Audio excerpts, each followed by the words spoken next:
Chegamos ao último dia da nossa jornada.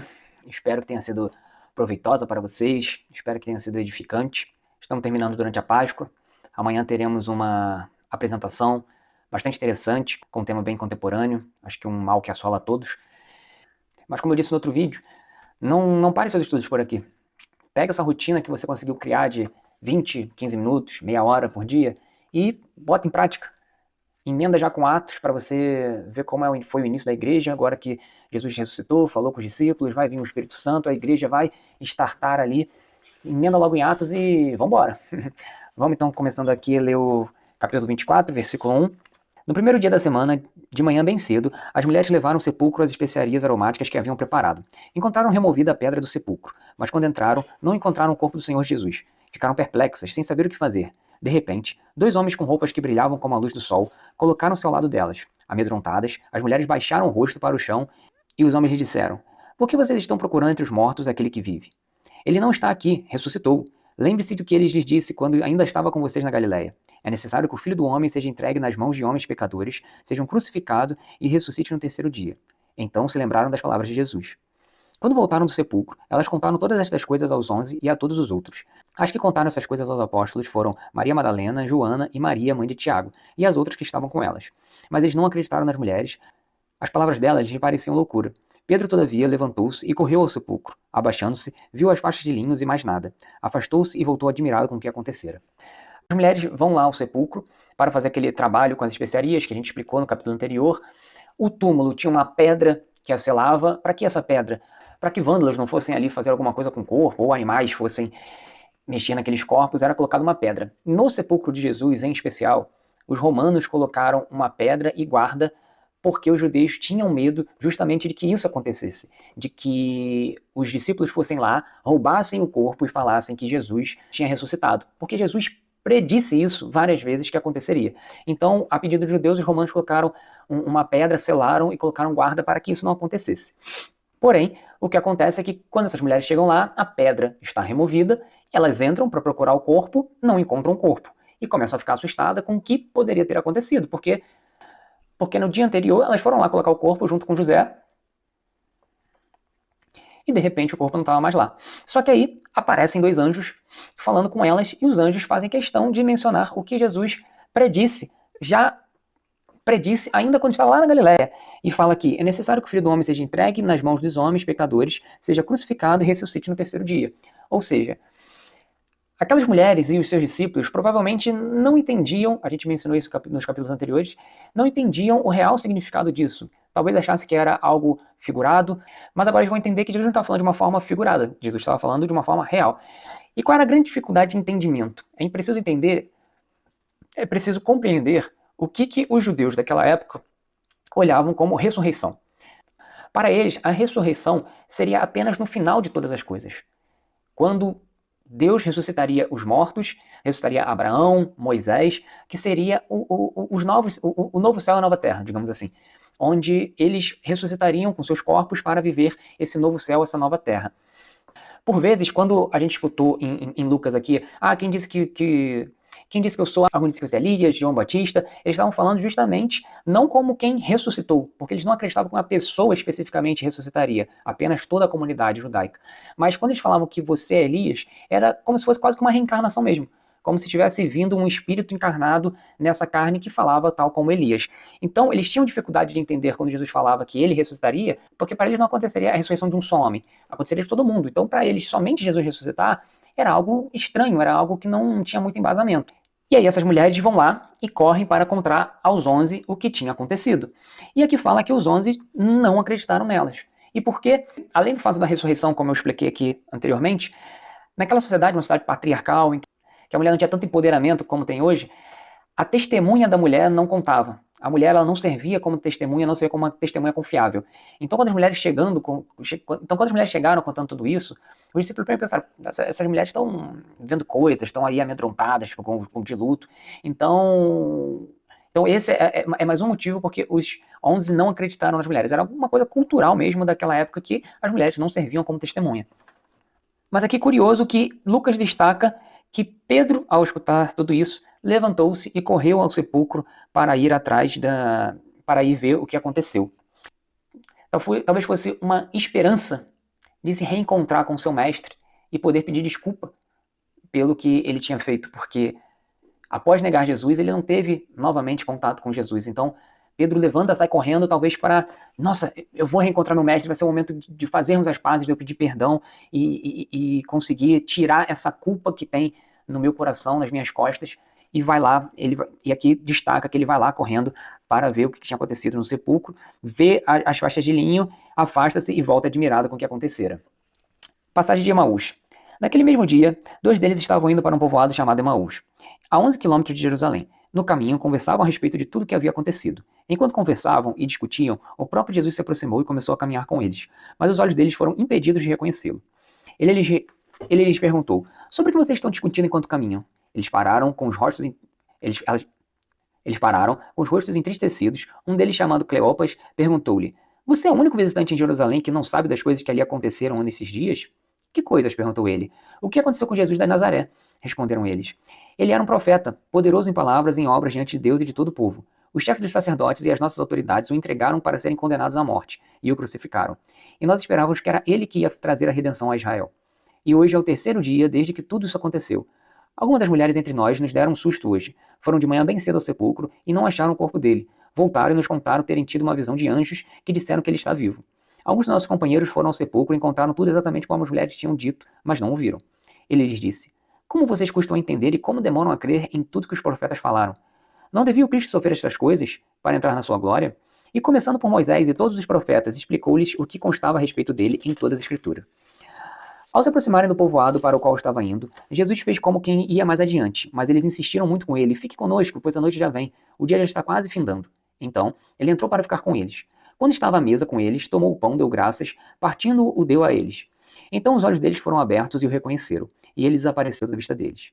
Perguntaram-se um ao outro: não estava queimando o nosso coração enquanto ele falava no caminho e nos expunha as Escrituras? Levantaram-se e voltaram imediatamente para Jerusalém. Ali encontraram os 11 e os que estavam com eles reunidos, que diziam: é verdade, o Senhor ressuscitou e apareceu a Simão. Então os dois contaram o que tinha acontecido no caminho e como Jesus fora reconhecido por eles quando partiu o pão. Essa história aqui de Emaús é uma história conhecida, a gente teve uma música só dela na Páscoa do ano passado, né? E aqui ela fala o seguinte, que esses dois estavam caminhando e chega Jesus para falar com eles, mas os olhos deles não conseguiram reconhecer Jesus como Jesus.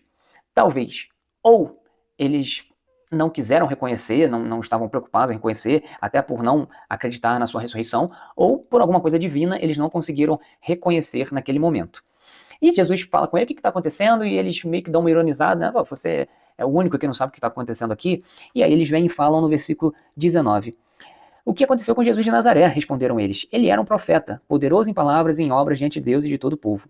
20. Os chefes sacerdotes e as nossas autoridades o entregaram para ser condenado à morte e crucificaram. E nós esperávamos que era ele que ia trazer a redenção a Israel. E hoje é o 3º dia desde que tudo isso aconteceu. Aqui eu vi 2 interpretações. Uma de que eles realmente acreditavam que Jesus era o Messias, mas pelo fato dele ter morrido, eles se frustraram, então eles tiveram fé numa pessoa que infelizmente não correspondeu. E a que eu concordo mais é que eles viram Jesus como um profeta, como um homem de Deus, que realizou sinais e maravilhas entre o povo, e até acreditavam que ele poderia ser o Messias.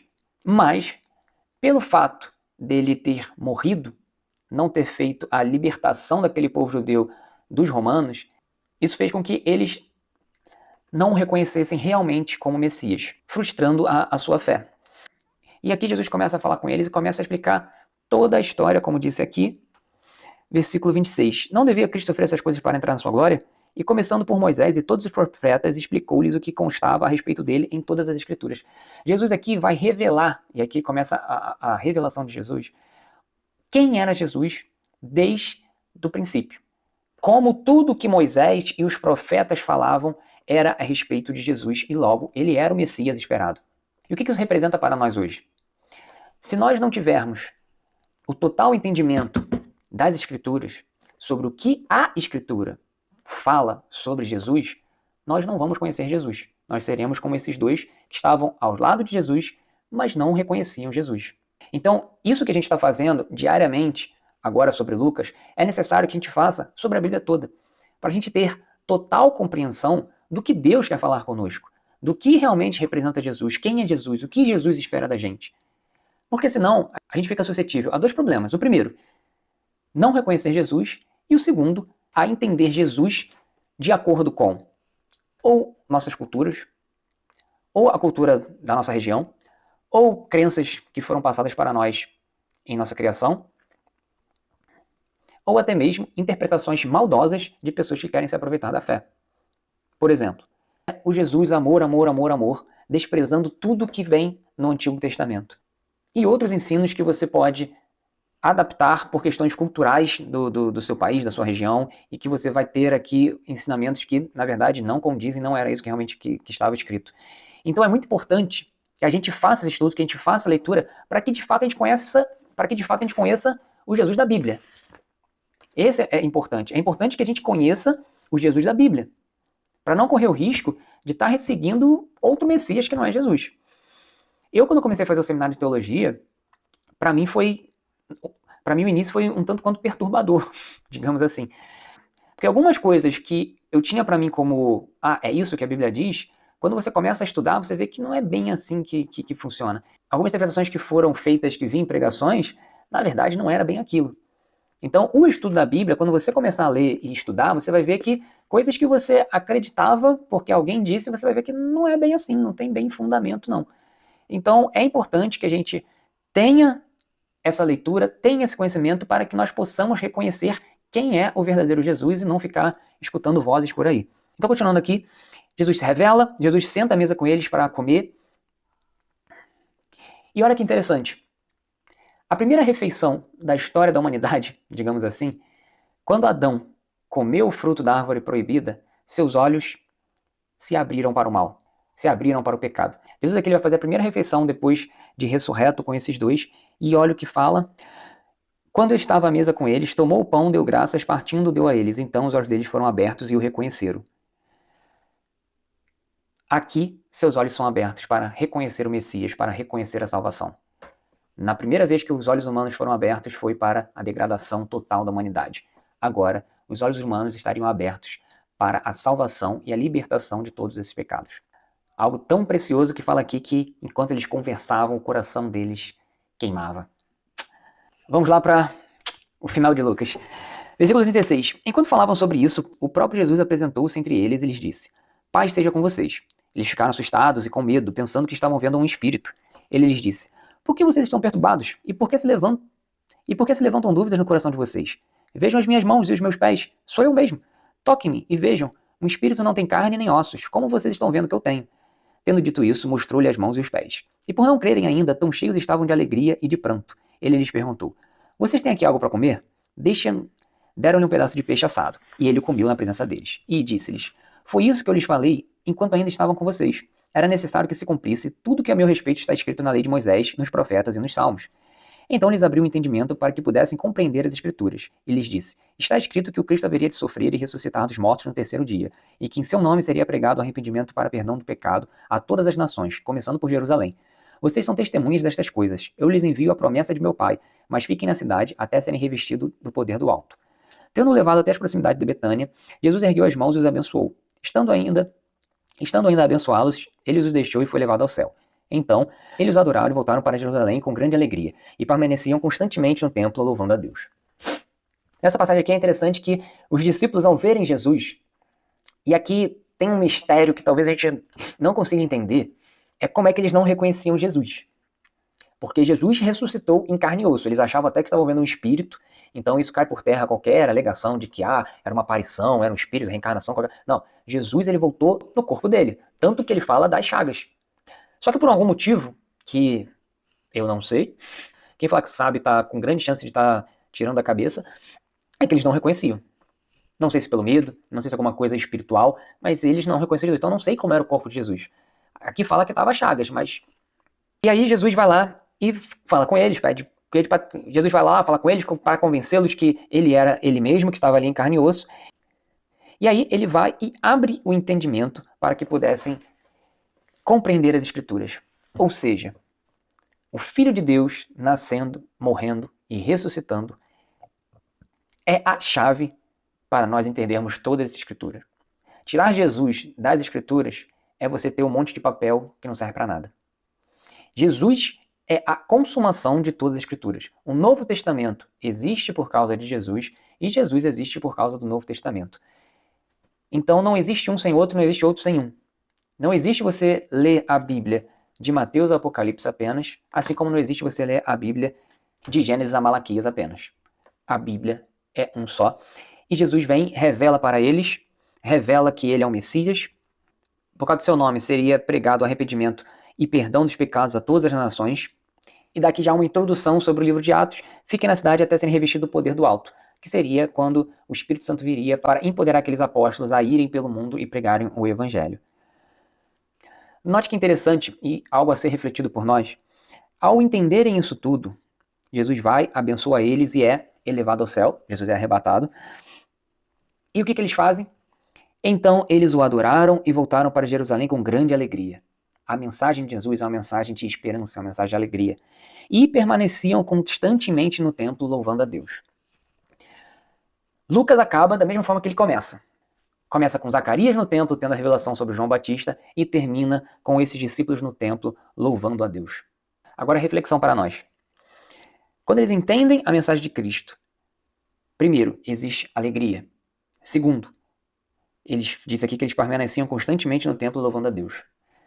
Se nós estamos recebendo essa mensagem de Jesus, se nós estamos passando para os outros essa mensagem de Jesus, dois frutos acontecerão, que a gente tem que olhar e ver se a gente está dando esses dois frutos. Primeiro, é a alegria. Jesus, ele morreu por nós.